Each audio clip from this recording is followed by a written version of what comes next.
السلام علیکم ورحمۃ اللہ وبرکاتہ۔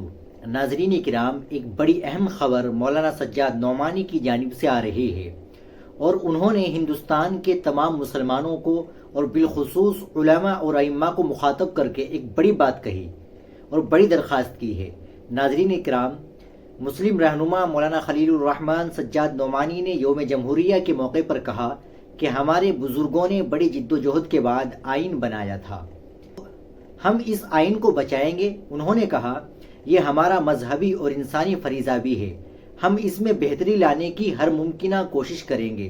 مولانا خلیل الرحمن سجاد نعمانی نے کہا کہ ہمارے علماء کرام، مساجد کے امام، نوجوان طلباء اور خواتین قومی قیادت کا ہنر سیکھے اور سمجھے۔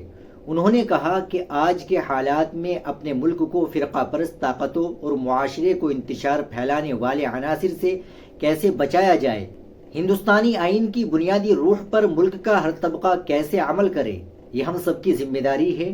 مولانا سجاد نعمانی نے کہا کہ ملک کے ہر شہری کو دستور میں دیے گئے حقوق کیسے ملے، اس کی تربیت لینے کی ضرورت ہے۔ انہوں نے کہا کہ مسجد کے نمازی ہو یا مندر کے پجاری، ملک کے ہر طبقے کے لیے فخر کا دن ہے۔ یوم جمہوریہ معاشرے کے کمزوروں، محروموں اور اقلیتوں کا دن ہے، اس لیے اس دن کو جوش و خروش اور پورے خلوص کے ساتھ منانا چاہیے۔ ناظرین کرام، یہ حضرت مولانا سجاد نعمانی کی درخواست تھی۔ آپ اس ویڈیو کو زیادہ سے زیادہ شیئر کریں، لائک کریں اور چینل کو بھی سبسکرائب کر لیں۔ ملتے ہیں انشاءاللہ اگلی ویڈیو کے ساتھ۔ السلام علیکم ورحمۃ اللہ وبرکاتہ۔